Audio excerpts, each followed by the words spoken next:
We have made it to the final Friday of the high school boys basketball regular season. Tonight, though, we're beginning the Dean Trailways fifth quarter with girls basketball. Thanks for tuning in. I'm Ian Kress. And I'm Tyler Griesinga. The top two teams in the CMAC went head-to-head tonight. Bath welcomed in Pewamo, Westphalia. The Pirates could clinch at least a share of the conference title with a win, while a win by Bath would bring these teams to a tie atop the conference with 2 league games remaining.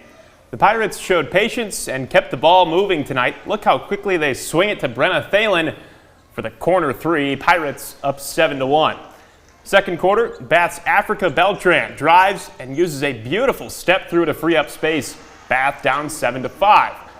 Third quarter, Ellie Bangle fires it across to Adriana Eklund for 3, and the Pirates take a 20-7 lead. Then Beltran's back in her bag of tricks, a spin move and another step through. The Fighting Bees trying to climb back, but Pewamo Westphalia has just been so tough all season. Great passing again sets up another 3 from Peyton Eklund this time. Pewamo Westphalia wins 49-24 to clinch at least a share of the CMAC title.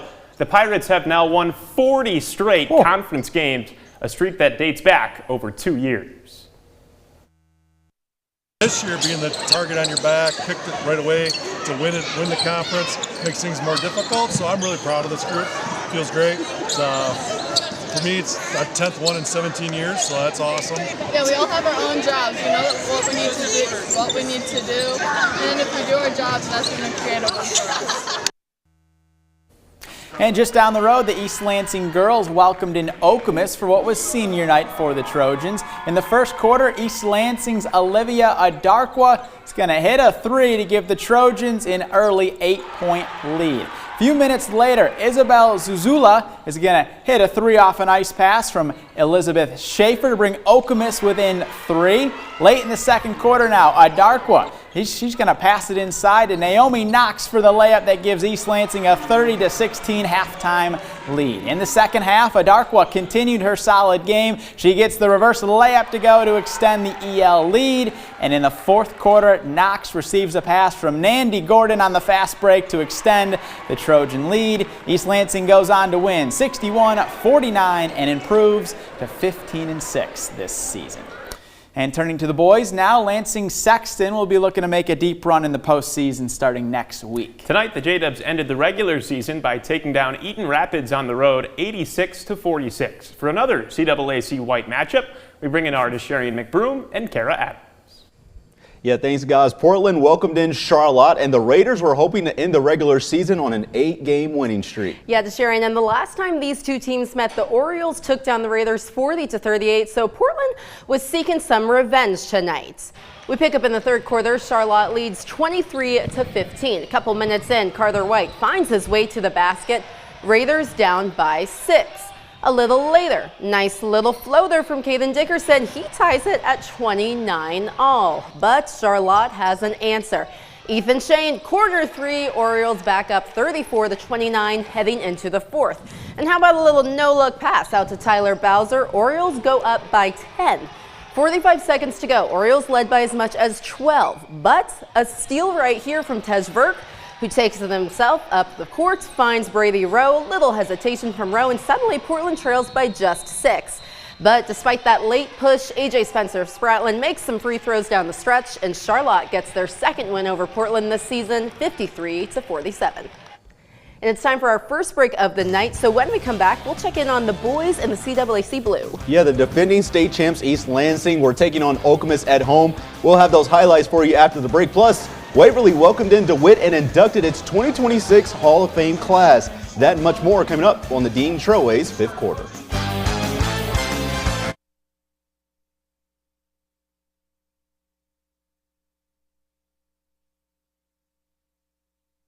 Possible. Join us February 27th to March 1st. Reimagine your space and rediscover why you love your home. How do you find companies who will deliver on what they promise? We've done the work for you at midmichigansbest.com. Trusted local businesses that are respected and time-tested in order to carry the name Mid-Michigan's Best. Find out more at midmichigansbest.com. If you're currently in a lease and you want to get out of it early, well then give Young Cadillac in Owasso a call, because we have a great selection of Cadillacs and can help you get out of your lease early, where you can drive a Cadillac XT5 like this starting as low as $484 a month, only from Young Cadillac in Owasso. Welcome back. The East Lansing boys basketball team welcomed in Okemos for its regular season finale. With a win, the Trojans would go undefeated in conference play for a third straight season. It was senior night at East Lansing. Mr. Basketball finalist KJ Torbert among those being honored. We've seen a lot of intro handshakes, Ian. I don't know that I've ever seen what Kellen Lott's got going on there. That's pretty good. I like that. That's interesting. Midway through the first quarter, Lott is left open in the corner and hits the three to give the Trojans an early lead. I guess the handshake worked. A few moments later, Isaac Shelley of Okemos lines up a three of his own to cut the deficit to 8. Second quarter, Torbert gets it in transition and attacks the rim. A tough finish helps propel East Lansing to a 33-15 halftime lead. Torbert would take over in the third. He drives to the bucket for another layup for the first score of the frame. Then he sizes up a three here to extend the East Lansing lead to 23. He's pretty good. Still in the third, Tyree Anthony picks up the loose ball and slams it home. The Trojans outscored Okemos 30-3 in the third quarter. With time winding down in the quarter, Torbert hits another three to add the exclamation point. East Lansing rolls to a big win on senior night, 72-27, the final. East Lansing will be in the same district as Waverly next week, and the Warriors will be hosting. So tonight's game against DeWitt was not Waverly's final home game, but it was still senior night. DeWitt was hanging around in the early going. Brendan Mensing is going to find some space and cuts into that deficit. Waverly was quick to push the ball down the floor, though. CJ Gomez glides to the hoop, puts the Warriors up 11. Then just before halftime, Caden Ali comes up with a loose ball, sets up fellow senior Xavier Pendergrass for a liftoff. Waverly up 15 at the break. At halftime, Waverly inducted its second ever Hall of Fame class, which featured 9 individuals in 2 teams. Lauren H. and Justin Ingram were among the student athletes in the class. Longtime basketball coach Craig Fields also a part of the 2026 class. So congrats to all the great Warrior legends. Back to the game now. It's going to be DeWitt's Landon Kearns. Cash money on the 3-ball. He had a team high 14 points. Waverly, though, just too much to handle tonight. Derek Thomas, the second, drives baseline, gets the off-balance shot to go. He had a team high 23 points. Waverly takes down DeWitt 87-54 and ends the regular season 17-5. Our final stop in the CAAC Blue, Grand Ledge made the trip to Lansing Everett, where it was senior night, and the Vikings went with the all-senior starting lineup. In the first quarter, Javari Funches finds Amu Sampson for the first points of the game. Grand Ledge was moving quick down the other end. Maddox Newberg, he's going to get the bucket and the foul to put the Comets on the board. Lansing Everett standout junior Marion May had the hot hand early. He pulls up from behind the arc. It's nothing but net to put the Vikings up 7. A little bit later, Grand Ledge again quick getting down the floor. Newberg shows off the hops. Lansing Everett came into this game on a 3-game winning streak, and the Vikings were soaring again tonight. May with a little shake and bake, plus the foul. Lansing Everett closed the game on an 8-0 run and took down Grand Ledge 62-61. And the CMAC Pewamo Westphalia has won the conference for a second straight season, Kara.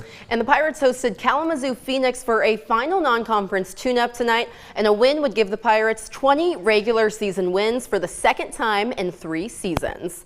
Student section was in full swing at PW, getting things going for their team tonight. Right away, though, Kamarian Parker takes it himself, gets the tough bucket to go off the glass for an early 5-2 lead.